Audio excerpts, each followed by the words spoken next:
Umndeni lo ulimele khulu. Lokhu kuza ngemva kwesehlakalo esithiya umntwana abe esibhedlela. Ukade ugijima isikole bebakhamba ngayo wathoma ukudumuza. Umndeni lo uthi bebabuye esabi nakwenzeka lesi sehlakalo. Thiwa batsho umntazinyana lo udumuze kamahlandla amathathu.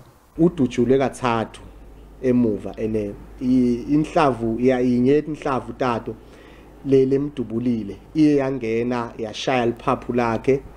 Umndeni uthi uphatheke kumbi begodi nabantwana abanye abebangekoloyini sebahlala bathukiwe. Iphiko lezokushushiswa komphakathi NPA lithi ngokuya kwesitatimende sikaMsolwa sehlakalo esenzeke ngombana bekunokudumuzana esabi. According to the contents of the docket, the accused in the matter responded to information that they received that there is a shootout that is happening in Sabi where 3 cars are involved. Ikhampani ukade lo ayisebenzelako ibhalile ukuphefumula ngendaba le. Umsolwa udinywa ibhayili ngumagistrata weWhite River.